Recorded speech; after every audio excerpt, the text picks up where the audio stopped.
We are joined by Polish charge d'affaires in Delhi, Sebastian, and he has been here for quite some time. But the biggest thing that is happening right now between India and Poland's bilateral relationship is Prime Minister Narendra Modi's visit, and that visit is coming after a long time. What took it so long, if I could ask the mission head of Poland in Delhi? Good morning. Let me officially welcome you here to the residence of Poland and Polish residents here in New Delhi. Yes, we are really happy that Prime Minister decided to visit Poland. It will be the first visit of Indian Prime Minister after 45 years, so it's a remarkable thing happening. And what took it so long? Yes, exactly. I'm asking exactly the same question. The moment I arrived, this time I arrived last year to Delhi, and I started asking this very question, because we were all puzzled.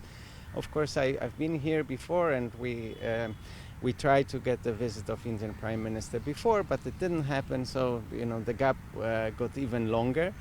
And we are really happy that the last visit of the Indian Prime Minister actually happened in 1979. So it's a really long time. Both Poland and India have changed, have transformed immensely. So it will be a very different visit.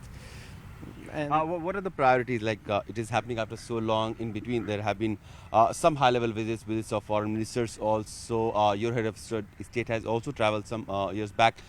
What is the priority right now that India and Poland would think at this time of geopolitical crisis?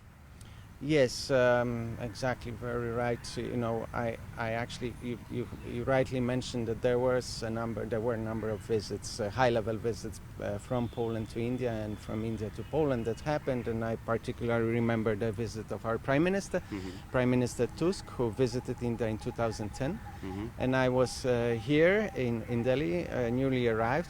It was my 10th day when he visited, so I also greeted him at the airport, and I'm really happy that we will be able to witness another Indian moment in Poland. And what are the priorities? Of course, it's economic cooperation, it's technology, takeniki. It's something that we are trying to, both Poland and India are trying to modernize their economies. Both are trying to develop even faster. We are already one of the fastest growing economy in Europe. The last quarter data were just announced, and over the last 35 years we increased our GDP 10 times. But we want to grow even faster, and we see that India has a lot of potential, and I think also India recognizes the potential that we have, so that's a mutual interest here. We can always talk about the potential of economic part and the trade dynamics, but there is a history that binds India and Poland probably more stronger, and that is the history of Maharaja of Jamnagar. And the history is somewhere around Second World War. If you could just elaborate for the benefit of our viewers, what is that history that is still is very important when we talk about India-Poland bilateral relationship? Yes, while we are thinking about the future, we are not forgetting about our past, and it's our joint past. And in fact, there is a number of stories, remarkable stories between Poland and India about culture and people-to-people contacts. And one of these stories is the story of Maharaja of Jamnagar, Jam Saheb, who during the Second World War actually sheltered 1,000 Polish citizens, inhabitants, Poles fleeing, trying to escape the war, and they found, he said that, very remarkable thing. He said, as you have no parents, I shall be your father. And this is something that really being remembered in Poland, and Prime Minister Modi during his visit will pay tribute to Good Maharaja, as we call him. There is a square of Good Maharaja. There is also a school named after Jam Saheb. I believe the students of this the school will also be present during this ceremony. And Prime Minister Modi actually knows the story very well. Very recently in May, he visited Jamnagar, and he mentioned this story. saying that Jam Saheb planted seeds for Polish-Indian cooperation, and he also visited Jam Saheb's son. So this is something So remarkable. that story is quite remarkable, and we have also heard this story many times by former colleagues of your embassy also. Having said that, in current scenario, we have seen with the growing needs of defense cooperation and strategic collaborations, India has been finding new partners in Europe. Uh, where does Poland fit into that part of bilateral relationship and India's need of strategic diversification, if I may ask so? Yes. In fact, as I said, we are both modernizing our economies, and there are different sectors, and defense is one of the sectors that being considered, and we have a history here in this sector. And as we understand, India is trying to modernize its army, and is trying to look for new partners. And here we have expertise, and we are ready to offer this expertise. We are also looking at something new. We are also looking at procurement. So India's defense sector has transformed itself. So we are ready to buy Indian-made products.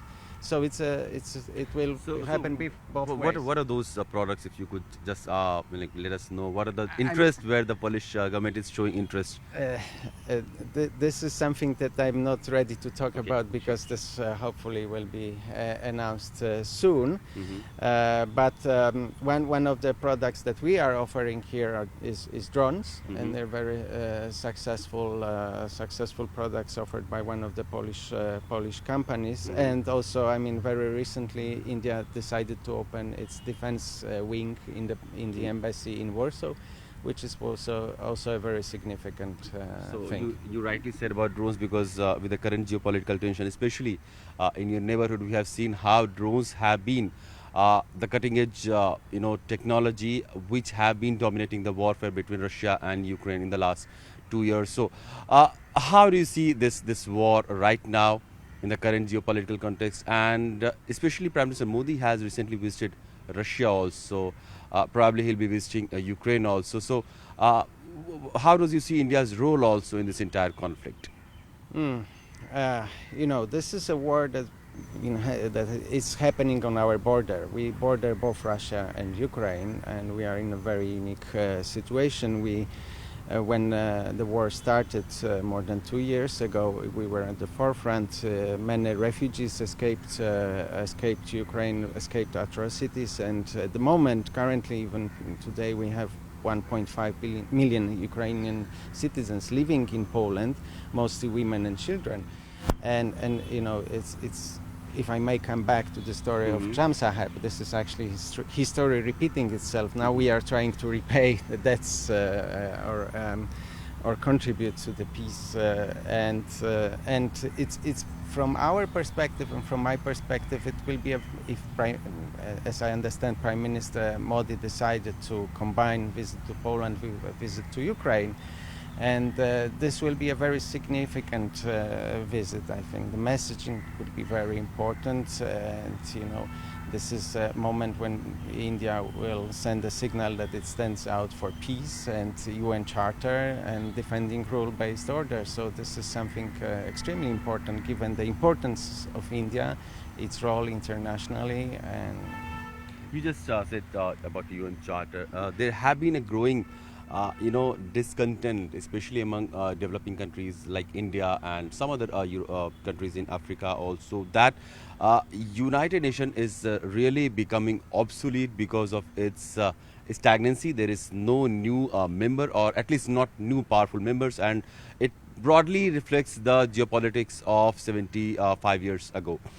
So in the growing in the new context of world order, do you think that new members should have more power? They should be also included in United Nations Security Council. There should be major reforms that is needed in United Nations. And how do you see India's role in that? I think this will be one of the important points of the visit. We see the need to reform the UN Security Council, and in fact, but it's for the time being, it's the best tool we have. So we have to rely on what we have. That's first thing. Then the other thing is that it's definitely we should. There's a lot of discussion and debate about UN Security Council reform, and for us, this is surprising that the most populous country like India, it's not a permanent member of UN Security Council. We also would like to hear a stronger European voice. You know, with our economy, our region, Central European region, has changed, has transformed immensely for last 70 years. So we are also not represented well. So there is a huge room for discussion here. What is the sense in Europe? You are part of European Union family. So, how does they exactly see India's role in this entire in Russia-Ukraine conflict? There have been enough obvious remarks from the many European leaders that there has not been a very open condemnation of Indian action against Russian action in Ukraine by the Indian side. Also, Indian ties or the trade with Russia has been growing. So. What was your take on that? How do you see this, especially if Prime Minister Modi had recently visited Moscow also? I think European Union for us plays a very important role here, and as a member of European Union, we'll try to make European Union stronger. And in fact, next year we'll be holding a EU presidency, so this might be a time for next EU-India summit. This summit has not happened for long. And I think the recent developments they show very clearly that there is room and there is a lot that we should be discussing. One thing is that when you sit in Delhi, things look very differently from European perspective. So for that, there is a perception gap, and I think we need to talk more often. We need to discuss more often. In order to understand each other's positions. And from this perspective, it's a very important thing that Prime Minister Modi visited Austria a few months ago, and now going to Poland and Ukraine. This clearly shows that there is a lot of interest from India in what is happening in Europe. And when you think about Ukraine and Russian aggression against Ukraine, you might think that it's a local conflict. In fact, it might be a regional conflict, but it has global consequences. Yes, so I mean you can clearly hear it. I mentioned UN Security Charters, territorial integrity, and rules that are enshrined in UN Charter. But there is also an economic fallout that we all feel. There is people-to-people ties are being severed, and world is becoming more and more interconnected.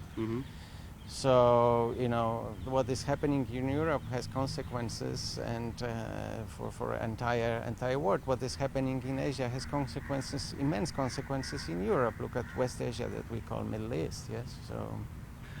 It's been one question on your situation. It's been 2 years since that war has begun in Europe. You are one of the bordering states. You are having influx of refugees. Economic position is very, very dangerous in Europe. How do you see going forward this entire conflict? Because neither side seems budging, and there seems not to be enough effort that would probably bring down the temperature between the two warring sides. Yes. To respond to your first part of your question, yes, of course we are in the forefront, and we received several 4 or 5 million refugees altogether from the beginning. As I said, 1.5 million staying in Poland. They have identification number. They can work. They can study.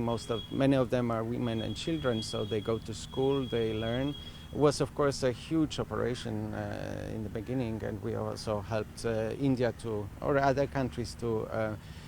With the refugees or people fleeing the war, like Indian students in the Operation Ganga. But we estimate that almost 80% of Polish citizens were involved during the early days of the war. many of them helping, and even my family, we welcomed refugees in their homes, so there were never refugee camps during this crisis. All the Ukrainian people fleeing the war, they all were accepted into private houses, into public spaces. So schools were converted into temporary shelters. It's like that. So, with What the second part of your question? my second part was, how do you see that entire conflict going forward? Because there doesn't seem to be enough. It takes two to tango. Yeah. So I think we've seen immense effort. We can end this conflict in a minute. Yeah. Russia needs to withdraw its troops from Ukraine. And I guess Ukraine will be also happy to withdraw its troops from Russian territory if Russia makes this first step. But there was a lot. I mean, there are constant efforts going on.